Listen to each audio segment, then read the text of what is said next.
Hi friends, അപ്പോൾ ഇന്ന് നമുക്ക് ക്ലോത്തിൽ എങ്ങനെ സ്റ്റിച്ച് ചെയ്യാമെന്ന് കാണാം.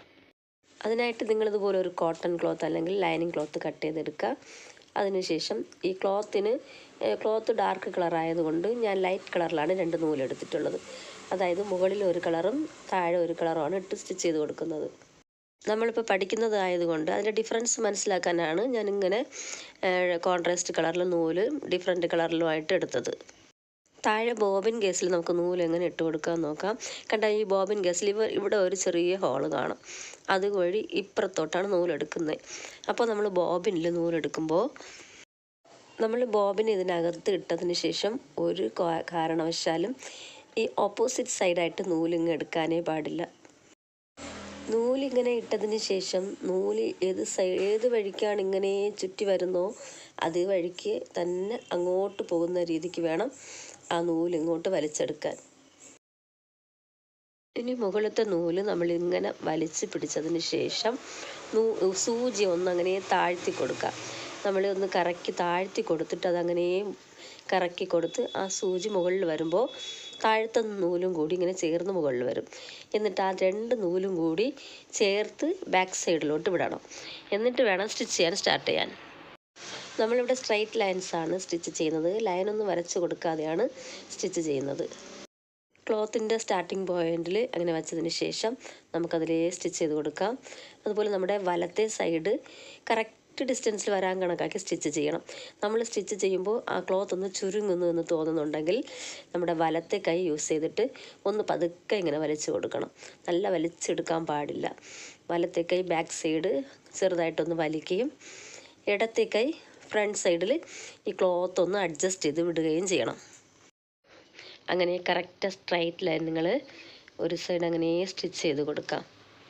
അത് കഴിഞ്ഞിട്ട് നെക്സ്റ്റ് ലൈൻ സ്റ്റിച്ച് ചെയ്യാം.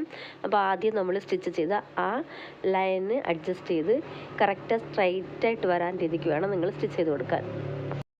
നല്ല ശ്രദ്ധയോടുകൂടെ അങ്ങനെ ലൈനൊന്നും കോണാതെ സ്ട്രൈറ്റ് ലൈനാണ് വരുന്ന രീതിക്ക് നിങ്ങൾ സ്റ്റിച്ച് ചെയ്ത് കൊടുക്കണം.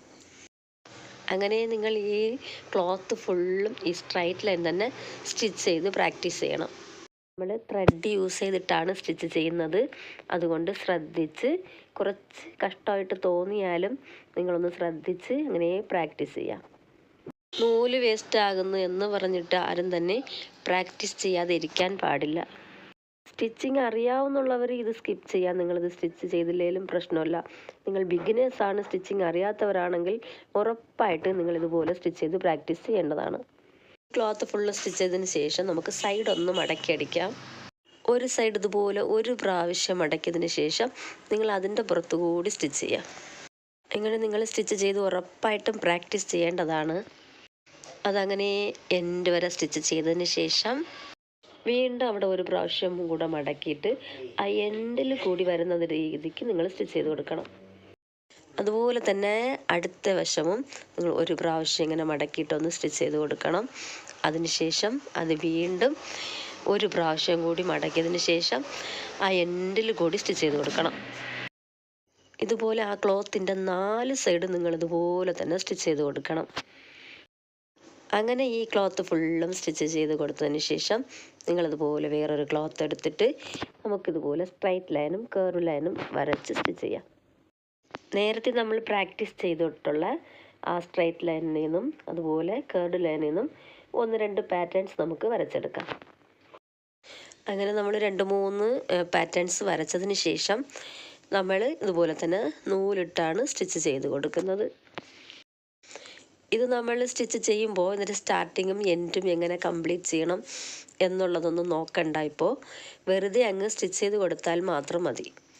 ഈ കോർണറിൽ വരുമ്പോൾ സൂചി കുത്തി താഴ്ത്തി കൊടുത്തതിന് ശേഷം പ്രഷർ ഫൂട്ടറിനെ പൊക്കിയതിന് ശേഷം ഈ ക്ലോത്ത് ഒന്ന് തിരിച്ചു കൊടുക്കുക. എന്നിട്ട് വീണ്ടും സ്റ്റിച്ച് ചെയ്യാം.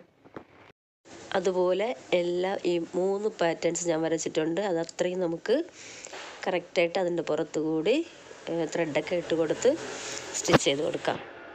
ഇപ്പോൾ എല്ലാവരുടെ വീട്ടിലും ഇതുപോലെ ഒരു മെഷീൻ വെറുതെ വീട്ടിൽ കിടപ്പുണ്ടായിരിക്കും അല്ലേ? പക്ഷെ ആരും തന്നെ യൂസ് ചെയ്യത്തില്ല. ടൈമില്ല എന്ന് പറഞ്ഞിട്ടായിരിക്കും നമ്മളതൊന്നും സ്റ്റിച്ച് ചെയ്യാതെ വെറുതെ അങ്ങനെ ഇട്ടിരിക്കുന്നത്. പക്ഷെ നിങ്ങൾ സ്റ്റാർട്ട് ചെയ്ത് നോക്കി നിങ്ങൾക്ക് ടൈമൊക്കെ കിട്ടും. നമ്മൾ ടൈം ഇല്ല എന്ന് പറഞ്ഞിരുന്നാൽ ഒരിക്കലും നമുക്ക് ആ ടൈം കിട്ടത്തില്ല. പക്ഷേ നമ്മളിതൊക്കെ തുടങ്ങി ഒന്ന് സ്റ്റിച്ച് ചെയ്താൽ നമുക്ക് അതിനുള്ള സമയമൊക്കെ നമുക്ക് ലഭിക്കും. ഇപ്പോൾ നിങ്ങൾ ഈ സ്റ്റിച്ചിങ് പഠിക്കാനായിട്ട് ഒരു 1/2 hour അല്ലെങ്കിൽ ഒരു 1 hour നിങ്ങൾ സ്പെൻഡ് ചെയ്തിട്ട് ഇതെല്ലാം കറക്റ്റായിട്ട് നിങ്ങൾ പഠിച്ചിട്ടുണ്ടെങ്കിൽ ഉറപ്പായിട്ടും നിങ്ങളുടെ ഡ്രസ്സുകൾ നിങ്ങൾക്ക് സ്റ്റിച്ച് ചെയ്യാൻ പറ്റും. അതുമാത്രമല്ല, നിങ്ങൾക്ക് ഇൻട്രസ്റ്റ് ഉണ്ടെങ്കിൽ നിങ്ങൾക്ക് തന്നെ ഒരു സ്റ്റിച്ചിങ് സെൻറ്റർ തുടങ്ങാം, ഒരു ബോട്ടിക് തുടങ്ങാം. പുറത്ത് നിങ്ങൾക്ക് സ്റ്റിച്ച് ചെയ്ത് കൊടുക്കാനും പറ്റും. ഞാനും ഒരു വർക്കിംഗ് വുമണാണ് കേട്ടോ. ഇതെൻ്റെ പ്രൊഫഷനല്ല, ഇതെൻ്റെ ഒരു പാഷനാണ്. എനിക്ക് കിട്ടുന്ന ഫ്രീ ടൈമുകളിലാണ് ഞാനിതൊക്കെ ചെയ്യുന്നത്. ഈ സ്റ്റിച്ചിങ് ഒരിക്കൽ പോലും ഫീൽഡ് ഔട്ടായി പോകില്ല. ഇത് നമുക്ക് എപ്പോഴും ആവശ്യമുള്ള ഒന്നാണ് ഈ സ്റ്റിച്ചിങ്. അതുകൊണ്ട് സ്റ്റിച്ചിങ് പഠിക്കണമെന്ന് ആഗ്രഹമുള്ളവർ ഉറപ്പായിട്ട് നിങ്ങളൊന്ന് ടൈം സ്പെൻഡ് ചെയ്ത് പഠിക്കുക. നമുക്ക് തുണികൾ എത്ര വേണമെങ്കിലും എടുക്കാം, പക്ഷേ അതിൻ്റെ സ്റ്റിച്ചിങ് ചാർജ് കേൾക്കുമ്പോൾ നമ്മൾ തന്നെ പേടിച്ചു പോകല്ലേ. ഇനി നിങ്ങളത് പേടിക്കണ്ട, നിങ്ങളുടെ ഡ്രസ്സ് നിങ്ങൾക്ക് തന്നെ സ്റ്റിച്ച് ചെയ്യാം, ഡിസൈൻ ചെയ്യാം. വീഡിയോ ഇഷ്ടപ്പെട്ടാലൊന്ന് ലൈക്ക് ചെയ്യണേ. Thank you.